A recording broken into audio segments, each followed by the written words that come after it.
नमस्कार, मैं अजय साहू और आप देखना शुरू कर चुके हैं यूट्यूब चैनल शोरगुल टाइम्स। छत्तीसगढ़ में विधानसभा चुनाव संपन्न हो चुका है।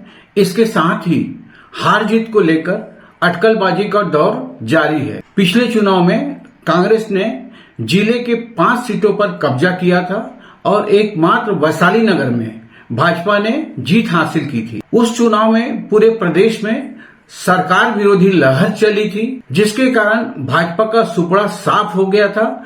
बावजूद वैशाली नगर से भाजपा को विजय हासिल हुई। इस बार के चुनाव में किसी पार्टी की लहर जैसी स्थिति नहीं थी।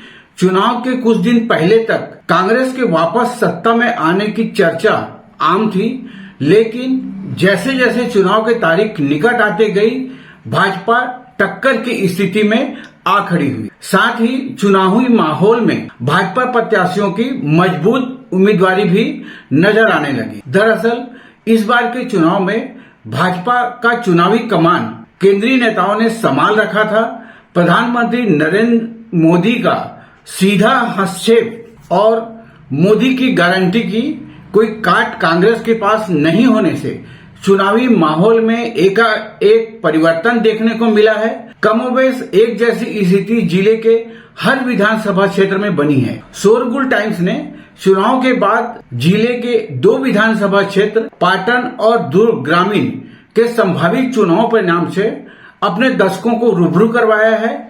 आज हम वैशाली नगर विधानसभा क्षेत्र की बात करेंगे। जिले में वैशाली नगर विधानसभा एक ऐसा क्षेत्र है जहां हुए उपचुनाव को छोड़कर हर चुनाव में भाजपा की जीत हुई है। इसलिए भाजपा के लोग वैशाली नगर को अपनी परंपरागत सीट मानते हैं। 17 नवंबर को संपन्न चुनाव में भाजपा ने 5 बार के पार्षद रहे रिकेश सिंह को उम्मीदवार बनाकर कांग्रेस को जबरदस्त चुनौती दी थी, जिसके कारण पूरे चुनाव के दौरान वैशाली नगर में भाजपा का एक अलग माहौल देखने को मिला है। वजह भी बहुत साफ था। दरअसल कांग्रेस ने इस क्षेत्र के लिए प्रत्याशी चयन में चूक कर दी है, जिसका खमियाजा भी कांग्रेस को भुगतना पड़ सकता है। कांग्रेस प्रत्याशी के रूप में जिला कांग्रेस के अध्यक्ष मुकेश चंद्राकर के नाम की घोषणा होते ही पूरे क्षेत्र में इस बात की चर्चा आम हो गई कि इस बार भी वैशाली नगर की सीट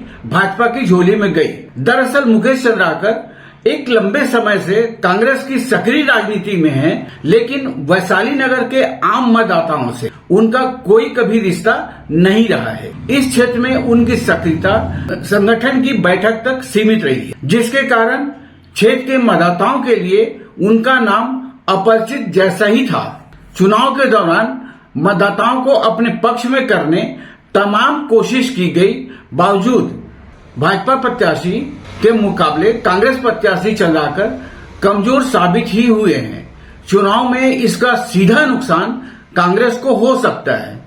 इसके विपरीत भाजपा प्रत्याशी रिकेश सिंह वैशाली नगर क्षेत्र में पिछले 25 साल से पार्षदी करते आ रहे हैं। सबसे खास बात यह है कि भाजपा प्रत्याशी रिकेश सिंह 5 बार पार्षद का चुनाव अलग अलग वार्डों से लड़े और जीते भी, जिसके कारण क्षेत्र के 5 वार्डों के लोगों से उनका सीधा संपर्क रहा है। भिलाई नगर निगम के राजनीति में रिकेश सिंह तेज तर्रार पार्षद माने जाते हैं। वही क्षेत्र में किसी न किसी बहाने उनकी सक्रियता लगातार बनी रही है, जिसके कारण भाजपा से टिकट की घोषणा होते ही रिकेश सिंह का आधा प्रचार वैसे ही हो गया था। इसके बाद भी पूरे चुनाव के दौरान क्षेत्र के मतदाताओं से हाथ जोड़ते सुबह से देर रात तक जूझते रहे हैं। इस चुनाव में भी शुरू से वैशाली नगर की गिनती भाजपा की सुरक्षित सीट में होती रही है।